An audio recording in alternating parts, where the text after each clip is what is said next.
Baik, terima kasih. Assalamualaikum warahmatullahi wabarakatuh. Selamat pagi. Waalaikumsalam warahmatullahi Salam wabarakatuh. sejahtera untuk kita semuanya. Ya, sama kita hormati pimpinan sidang dalam hal ini pada kesempatan ini Profesor Dr. Muhammad Sinaga, kemudian penguji luar Profesor Rusdi, dan para penguji internal, kemudian sahabat saya sebagai promotor ini Pak Habib Tugulu, dan para guru besar yang hadir pada kesempatan ini. Baik, terutama pada Pak Rubenda Retno saya.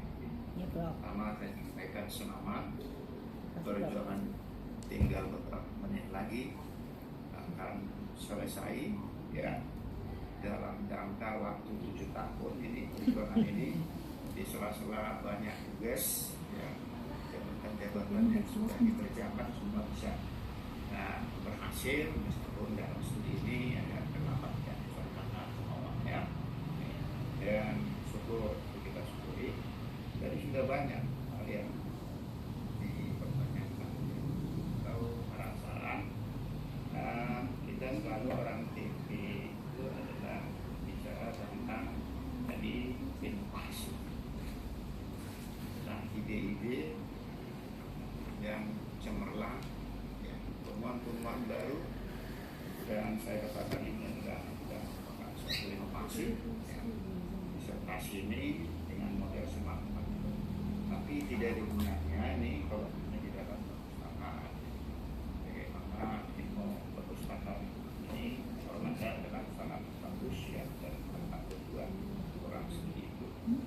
Namun yang kita lihat sebenarnya di kawasan kita sudah banyak yang menyampaikannya, ini terutama supaya ini berguna ya, temuan ini, inovasi ini, tentu kita lihat dari kawasan yang pertama desain, kedua pengembangan, pengelolaan, sekarang 4 pemanfaatan. Jadi sudah juga dalam pemanfaatan inilah yang sangat urgen ya.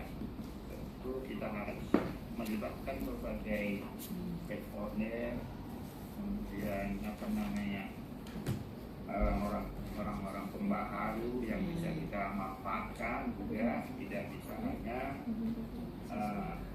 Bu Retno aja ini untuk bisa mengimplementasikan secara bagus ya, terutama di UIN ya, di UIN ya. Lalu kita tahap-tahap ini ya, kita harus lihat bagaimana seseorang untuk bisa proses mengambil suatu keputusan inovasi, ya kan? Tentu diawali dari pengenalan benda itu, binatang apa itu ya kan? Itulah pengetahuan tentang model smart. Lalu kira secara singkat bagaimanalah Bu Retno ini untuk mengenalkan apa yang dikenalkan, apa isi smart itu, terutama untuk apa itu, karakteristiknya seperti apa, apakah betul-betul itu memudahkan, jangan-jangan untuk rekomendasi para dosen itu ya. Itu yang pikir perlu nanti ya dilakukan.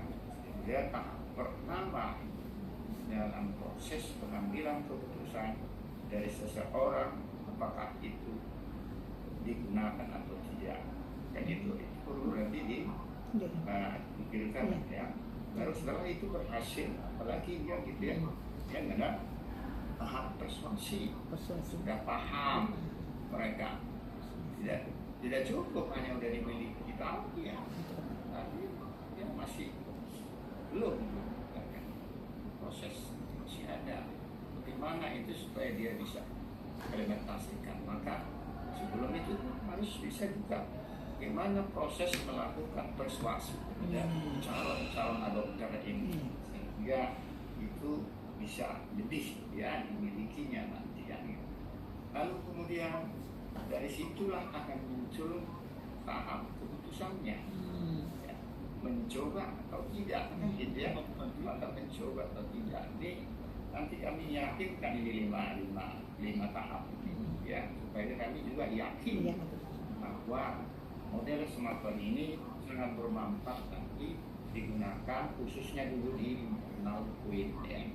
Nanti baru bisa penyebarluasan di luar itu, dan itu nanti sebenarnya perlu melakukan penelitian kembali untuk melihat evaluasi sumatik. Kalau menurut oleh Kerry itu sumatik tidak cukup hanya waktu penelitian itu saja, mesti juga itu hanya sekedar evaluasi formatif saja kan gitu ya. Itu sudah diambil oleh diadopsi oleh Bob and Gold. Lalu kemudian setelah diputuskan ada namanya tahap pelaksanaan implementasi. Sudah sepenuhnya itu bisa berlanjut atau tidak kan gitu ya.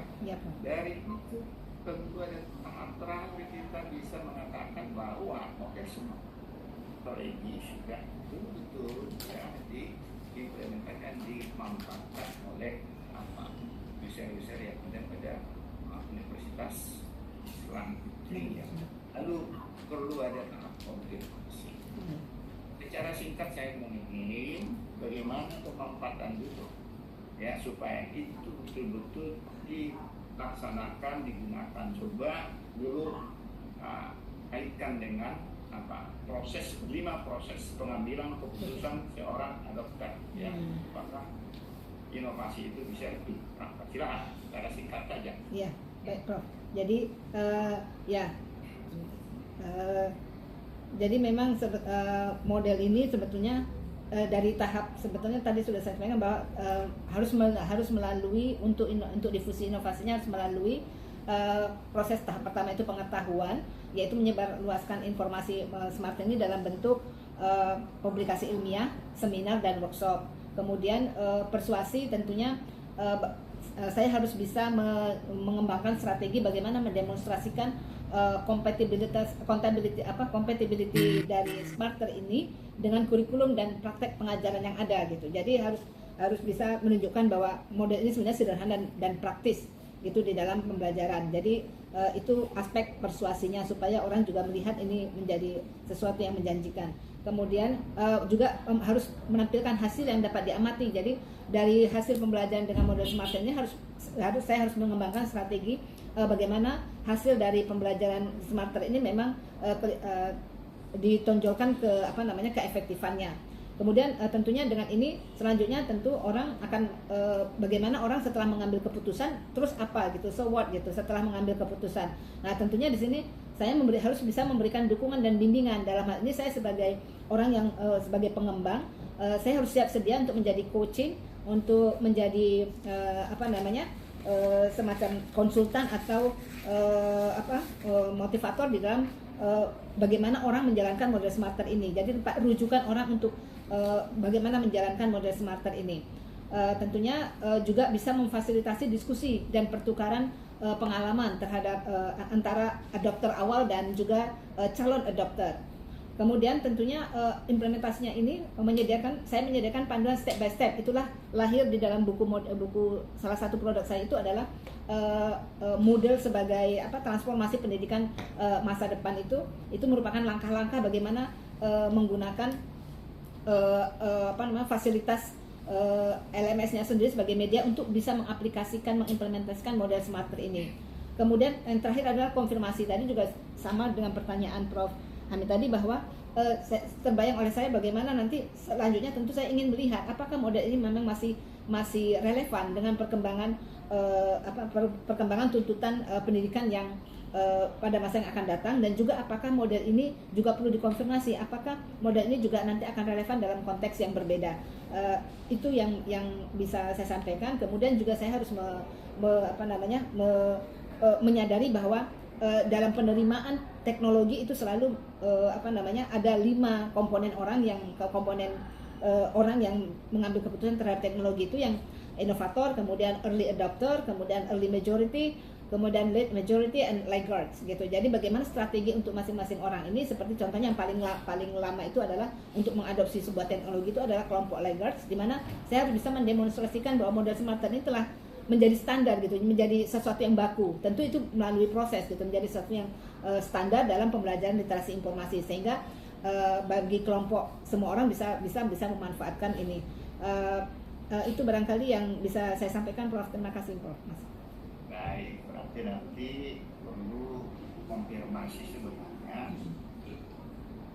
setelah dia memutuskan melakukan itu konfirmasi apakah terus dia Iya. melakukannya kayak gitu ya. Iya. Di hal lain lagi yang akan dapat itu data. Baik ya, penjelasannya sangat siap dan satu hanya mungkin lupa ini apa koreksinya nanti untuk perpustakaannya ya. Itu tidak ada jalan, tidak ada jalan dari dengan antar buku ya. Oh iya, Pak. Guideline-nya sama, jadi ya periksa kembali ini ya. Ya, baik, Prof. Baik, pimpinan sidang saya kira itu. Prof, terima kasih, Prof. Baik, terima kasih Prof. Harun. Selanjutnya kita serahkan